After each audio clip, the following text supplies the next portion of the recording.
नमस्कार. तर आजच्या व्हिडिओमध्ये ना अशा प्रकारची शॉर्ट पॅन्ट कशी शिवायची तेच सांगणार आहे. मुलांसाठी आणि मुलींसाठी दोघांसाठी हे मेजरमेंट असणार आहे. त्यासाठी बघा, जसं आपण ब्लाउजला 4 फोल्ड कपडा करतो ना, सेम त्याच पद्धतीने तुम्ही 4 फोल्ड कपडा केला, खालच्या साईडनं कट केलं, लेवलमध्ये केलं, जेणेकरून खालीवरती असं पाठ व्हायला नको त्यासाठी. आता सगळ्यात पहिलं जर तुमच्याकडे तुमच्या मुलाची पॅन्ट असेल ना, ती घेतली तर चालते. पॅन्टवरूनही मापं घेऊ शकतो, पण पॅन्ट कशी जुनी झालेली असते त्याच्यामुळे ती छोटी झालेली असते आकसून. त्यामुळे तरी पण मी तुम्हाला दाखवते की पॅन्टचं आपल्याला काय काय मेजरमेंट घ्यायचं आहे. सगळ्यात पहिलं तर आपल्याला पॅन्टची उंची घ्यायची आहे. हे बघा, जेवढी भरत असेल ना तेवढी उंची घ्यायची आणि त्याच्या खाली आपल्याला साधारणतः 2-3 इंच वाढवून घ्यायचं आहे.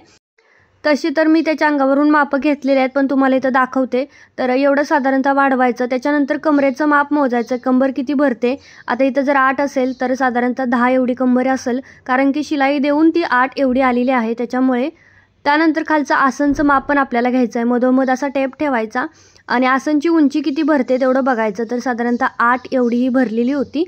आणि चला आता आपण डायरेक्ट मार्किंग करूया कपड्यावरती. तर माझ्या मुलाचा सीट घेर, तर सगळ्यात पहिला आपल्याला सीट घेर लागतो. तर माझ्या मुलाचा सीट घेर होता 24 इंच. 24चा चौथा भाग 6 इंच प्लस 2 इंच शिलाई मार्जिन, असं 8 इंच होतं, पण मी इथं 8.5 घेतले, थोडंसं जास्तीच घेतले.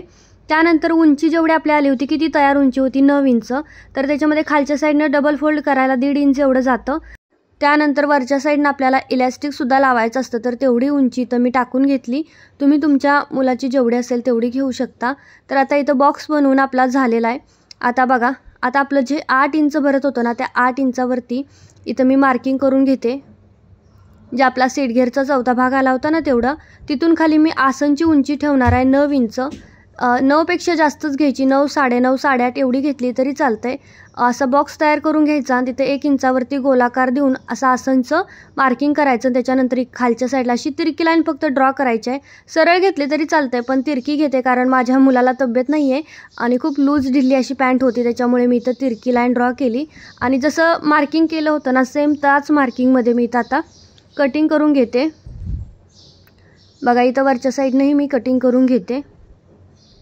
तर त्याची पॅन्ट तयार 9 इंचाची होती, म्हणजे 9 इंच लांबीची, आणि मी सगळं मार्जिन वाढवून तर 13 इंच घेतले. तर आता हे ओपन करूया. बघा, एक सरळ ठेवायचा आणि त्याच्यावरती दुसरा पार्ट आहे ना तो उलटा ठेवायचा आहे. हे बघा असं. आता सगळ्यात पहिला आपण जे आसन आहेत ना, ते आसनला आसन जोडून घेऊया.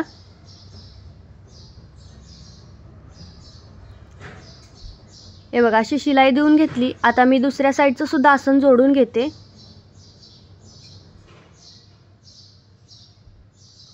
त्यानंतर आता इथं मी ओव्हरलॉक करून घेणार आहे, जेणेकरून लवकर फाटू नये त्यासाठी. तर आता दोन्ही साईडनं मी ओव्हरलॉक करून घेतलं. आता ही पॅन्ट आपण ओपन करूया आणि ओपन करून वरच्या साईडनं जे आपण आसनची शिलाई दिली ना, त्या शिलाईच्या वरती वरच्या साईडनं शिलाई द्यायची आहे. आपलं ओव्हरलॉक तर आहेच, पण शिलाईसुद्धा वरून दिल्यामुळे होईल काय की पॅन्ट लवकर फाटणार नाही. लहान मुलांच्या पॅन्ट शक्यतो लवकर फाटतात, असं मध्येच उसवतात, त्याच्यामुळे ते न उसवावं ह्यासाठी मी आता वरतून दाबटीप देऊन घेतलेलं आहे. बघा, आता ही पॅन्ट मी ओपन करते आणि खालच्या साईडने डबल फोल्ड करते. बघा, तर इथं मी खालच्या साईडनं बघा डबल फोल्ड करून शिलाई देते. त्यानंतर दुसऱ्या साईडला सुद्धा मी सेम त्याच प्रकारे डबल फोल्ड करून शिलाई कंप्लीट करून घेते.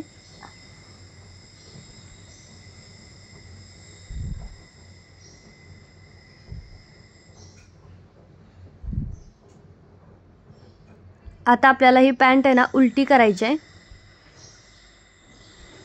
उलटी करायची आणि आता फक्त फिटिंग टाकायचं आहे मध्ये. बघा, असं पकडायचं आणि जे फिटिंगचं माप आहे ना, ते फिटिंगचं माप इथं टाकायचं. पहिल्यांदा लॉक करायची आणि ही शिलाई साधारणतः 4-5 शिलाई द्यायची इथं एकदाच, कारण की आपण नंतर सारखं काय शिवणार नाही आहोत आणि पॅन्ट खूप लवकर फाटतात, त्याच्यामुळे इथं 4-5 शिलाई तर देऊन घ्यायचं. मी सुद्धा जास्ती शिलाई देऊन घेते आणि सोबत इथं मी ओव्हरलॉकसुद्धा करून घेणार आहे, जेणेकरून लवकर फाटू नये त्यासाठी.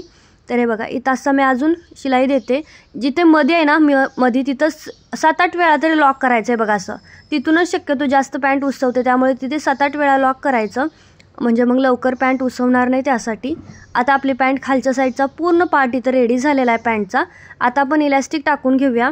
तर इलॅस्टिक टाकताना आपल्याला लागणार आहे ते म्हणजे कमरेचं माप. तर कंबर जेवढी असेल ना त्याच्यापेक्षा 3 इंच किंवा 4 इंच तुम्ही कमी घ्यायचं आहे.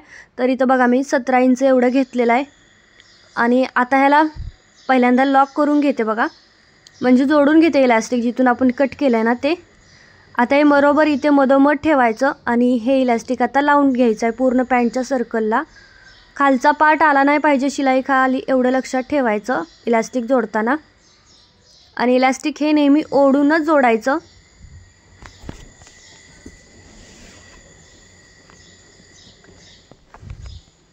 हे बघा आता मी इथं पूर्ण इलॅस्टिक हे ओढून जोडत आहे.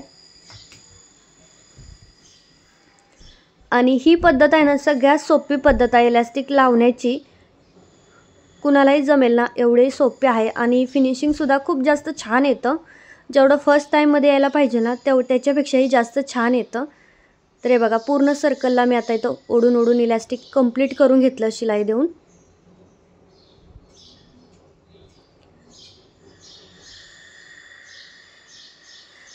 तर आता माझी तर शेवटपर्यंत जॉईंट करून झालं आहे. आता बघा पहिल्यांदा आता एक फोल्ड करायचं असं आणि त्याच्यानंतर आता दुसरा फोल्ड करायचा. ठीक आहे, हे बघा असं 2 फोल्ड मी इथं करून घेतलं. आणि आता इथं आपण पूर्ण इलॅस्टिकला परत शिलाई करून घेणार आहोत.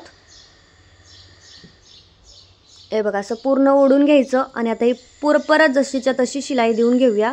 आता इलॅस्टिकमध्ये कंबरेला बघा कधी कधी रुततं. तर रुततं कशामुळे ह्याची एक टिप मी तुम्हाला देते. तुम्ही जर जास्त कमी, आता माझ्या मुलाची कंबर होती 19 किंवा 20 इंच एवढीच त्याची कंबर होती, तर मी तर 17 इंच इलॅस्टिक घेतले, 3 इंच कमी घेतले. याच्यापेक्षा अजून 2 इंच जरी कमी घेतलं असतं, साधारणतः 15 इंच जर इलॅस्टिक घेतलं असतं ना तर ते कमरेला खूप जास्त रुतलं असतं. त्याच्यामुळे इलॅस्टिक हे जास्त कमी नाही घ्यायचं. आता घ्यायचं आहे म्हणजे जास्तच कमी घ्यायचं असं अजिबात नाही. साधारणतः 3 ते 3.5 मी जसं सांगितलं तेवढंच तुम्ही कमी घ्या, जेणेकरून कमरेमध्ये रुतत नाही पॅन्ट. नाहीतर जास्तीत जास्त इलॅस्टिक पॅन्ट ह्या कमरेमध्ये रुततात. त्याचं हेच रिझन असतं की तुम्ही जेवढी कंबर आहे ना त्याच्यापेक्षा खूपच कमी इलॅस्टिक वापरलेलं असतं. आणि कमरेच्या बरोबरही वापरायचं नाही आहे, नाहीतर मग अजिबात ते चुन्नट येतात ना ते चुन्नटही येत नाही. आता 20 इंच त्याची आपण पकडून चालू येतं कंबर, तर मी इथं 17 इंच एवढं इलॅस्टिक घेतलं होतं. तर मी साधारणतः 3 ते 3.5 इंच एवढंच कमी इलॅस्टिक घेतलेलं होतं. तर आता बघा खालच्या साईडची इलॅस्टिकला शिलाई देऊन झाली की मग वरच्या साईडने एक इलॅस्टिकला शिलाई देते. आणि जोपर्यंत तुमची शिलाई इलॅस्टिकवरती चालू आहे ना तोपर्यंत तुम्हाला पॅन्ट ओढूनच शिलाई द्यायची आहे बघा, नाहीतर ते अजिबात बरोबर लागलं जात नाही. बघा माझी तर कंप्लीट झालेला आहे इथं इलॅस्टिक लावून. आणि बघा तुम्हाला लुक दाखवते पॅन्टचा की किती छान असा. आणि ही बघा इथले सुद्धा पॉईंट समोरासमोर आलेले आहेत. आणि ही जी पॅन्ट आहे ती किती बरोबर आणि छान अशी रेडी झालेली आहे, एकदम छान मस्त दिसते. आणि त्याच्या पॅन्टपेक्षा बघा किती मोठी आहे. त्या पॅन्टचं मेजरमेंट आपण घेतलं होतं त्याच्यापेक्षा अगदी थोडीच मोठी झाली, नाहीतर सेम तेवढीच आहे. आणि हा आहे पॅन्टचा फायनल लुक. कसं वाटलं कटिंग आणि स्टिचिंग कमेंट करा. चलो बाय.